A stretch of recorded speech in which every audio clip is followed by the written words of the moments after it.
Našich hokejistov bude v skupine čakať USA, Nemecko, Švédsko, Lotyšsko, Francúzsko, Kazachstan a Poľsko. Z toho 5 NHL hráčov a vyše 10 hráčov z Českej extraligy. Na zozname sa teda objavia mená ako Slavkovský, Nemec, ktoré boli veľmi spomínané, ale taktiež mená ako Grmán, Golian, Hudáček, Cehlárik, Hrivík a tak ďalej. Keďže nevieme, kto je presne naša brankárska jednotka a budú sa tam striedať Stanislav Škorvanek a Samuel Hlavaj, tak sa uvidí, kto kedy bude hrať. Prípravných zápasov sme mali celkovo 7, z toho 3 sme vyhrali a 4 prehrali. So Švajčiarmi sme zo začiatku vyhrali 3-0 a 5-3. Nemcami sme prehrali s Debaklom 3-7, no potom sme vyhrali 5-4. Čechmi sme prehrali 2-4 a 1-4, čo nebol veľmi pekný výsledok. A s Američanmi to síce bola prehra 2-6, ale vedeli sme s nimi hrať, keď sme to dorovnali aj na 2-2, no potom nám dali 4 góly a my sme prehrali. Celkové skóre je teda 20-29. Treba však podotknúť, že to boli prípravné zápasy a neodzrkadľujú to, čo sa stane na majstrovstvách sveta.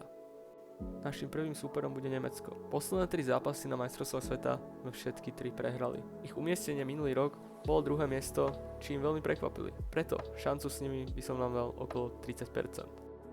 Z nemeckej zostavy je vidieť, že tam hrajú viac menej nemeckú ligu.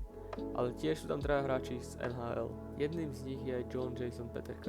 Minulý rok bol členom tímu, ktorý získal striebro a v 10 zápasoch pridal 12 bodov, 6 gólov a 6 asistencií. Buffalo ho draftovalo do NHL z 34.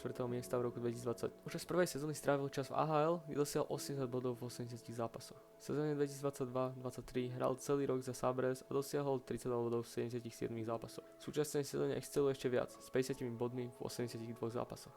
Síce som nám dal 30% šancu, že vyhrajeme, keďže som prihľadal na viacero faktorov, ale nám stále verím, že to dokážeme dať. S Nemcami vieme hrať veľmi vyrovnane a preto si myslím, že to môžu vyhrať obidva týmy. Naším druhým súperom na šampionáte bude Kazachstan. Posledné 3 zápasy na majstrovstvách sveta bola 1 prehra a 2 výhry. Treba povedať, že minulý rok nás vlastne Kazaši zaskočili, keď nás porazili 4-3 po predĺžení, keďže sme veľmi potrebovali tie 3 body a namiesto toho sme si zobrali 1. Umiestnenie na majstrovstvách sveta 2023 je 11. miesto. Pri Kazachoch nám dávam 90% šancu. Verím, že to dokážeme, aj keď sme minulé prehrali, pretože si myslím, že tentokrát sa budeme na túto hru pozerať inak. V zozname Kazachov je vidieť, že majú veľmi veľa KHL hráčov, aj keď žiadneho NHL hráča. Naším tretím a zaujímavým súperom bude USA. Posledné 3 zápasy na majstrovstvách sveta sme 2 prehrali a 1 vyhrali. Umiestnenie na majstrovstvách sveta 2023 je 4. miesto. Pri Amerike nám dávam 20% šancu. Verím tomu, že to dokážeme, ale mám z toho zmiešané pocity. Taktiež je vidieť, že Amerika si veľmi skladala silný tím a ide o medailu. Na čele týmu USA stojí John Hines, coach Minnesota Wild v NHL. S Billom Guerinom ako generálnym manažerom a Tyom Hennessom ako asistentom sú zameraní na získanie medailí. Tento rok sa odlišuje tým, že nominovali silný tým z NHL, čo ukazuje ich vážne úsilie o úspech. Určite by sme mohli vypichnúť pár mien, napríklad ako Brady Tkachuk, 24-ročný syn legendárneho Katea Tkachuka v Ottawa Senators, exceluje ako kapitán a najproduktívnejší hráč týmu. So 74 kanadskými bodmi v tejto sezóne vedie v štatistikách medzi americkými hráčmi. Je fyzickým hráčom, ktorý neváha ísť do súbojov a bráni svoj tým, čo činí jedným z najvylučovanejších hráčov v lige. Tiež by bolo dobre spomenúť meno ako Luke Hooks. Mladší brat v rodine Hooksovcov a obranca New Jersey Devils nazbieral 47 bodov v 82 zápasoch. Hoci má len 20 rokov, získal skúsenosti a potenciál evidentný. Ako menší fakt sa dá podotknúť, že je spoluhráčom Šimona Nemca. Štvrtý súper je náš severný sused Poľsko.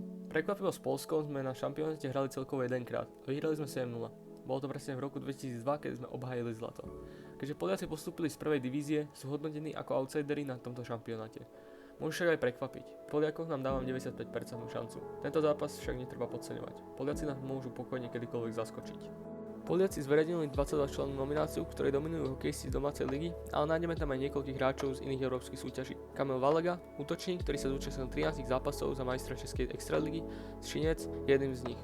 Na šampionáte sa predstavia aj ďalší útočníci z najvyššej českej súťaže, ako sú Aron Chmielevský, Olomouc a Pavel Zigmund, Litvínov. V súpiske nie je žiadny hráč z NHL, keďže v zámori nie je momentálne žiadny Poliak.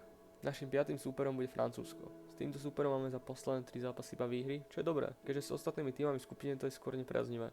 Minulý rok Francúzi skončili na 12. mieste, čím by som nám dával šancu na výhru 90%. Znovu treba pripomenúť, že toto je náš 5. súper a pokiaľ pokašľame tie prvé hry, tento zápas bude zohrávať kľúčovú rolu. Francúzi sa spoliehajú najmä na svoje hviezdy, ako je Pierre-Edouard Bellemare z týmu Seattle Kraken a skúsený Stefan da Costa, ktorý hrá v KHL za Automobilisty Ekaterinburg. Okrem nich sa vo francúzskom týme nachádzajú aj hráči z Vítkovic a Hradska Králové, ako aj hokejisti z lígy vo Švajčiarsku, Nemecku, Fínsku, pričom väčšina z nich pôsobí v domácej líge Magnus.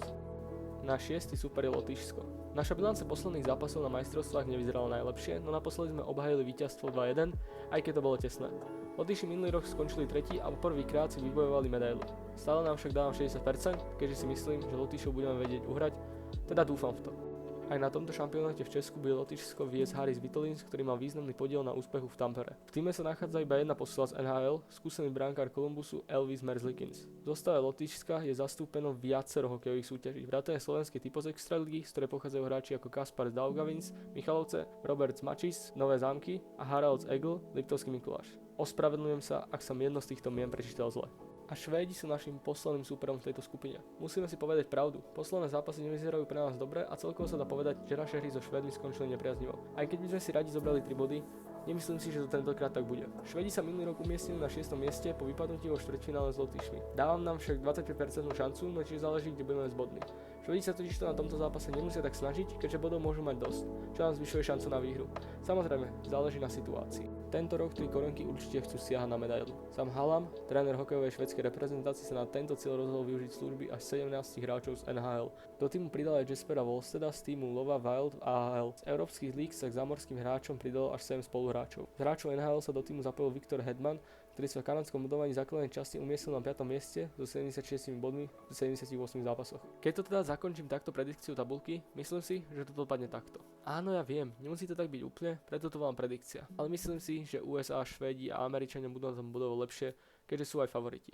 My by sme si však mohli vybojovať 4. miesto, no bude to tesné s Lotyšskom, ktoré tiež bude chcieť vyhrať. A pri druhej možnosti to vidím ešte optimistickejšie, aj keď znovu môže to byť horšie. Je to skôr taká alternatívna možnosť, keby sa Poliaci uchytili, my postupili z historicky najlepšieho miesta v tabulke, doteraz sme boli vždy iba 4. A tabulku by viedli Švédi. Čo si o tom myslíte vy? Ja si myslím, že šance na výhru máme, len ich musíme využiť, preto užívajte si majstrovstvá a faníme spolu Slovensku. Ak ste našli nejakú chybu vo videu, pokiaľ ju napíšte do komentára. Ak si chcete pozrieť ešte nejaké ďalšie video, odporúčam toto. Rozprával som tu o našich mladých slovenských talentoch. Budem tiež rád za like a odber, vďaka ktorému vám neujde žiadne nové video. Ďakujem za pozoranie, ja som Hokejosk, ahojte.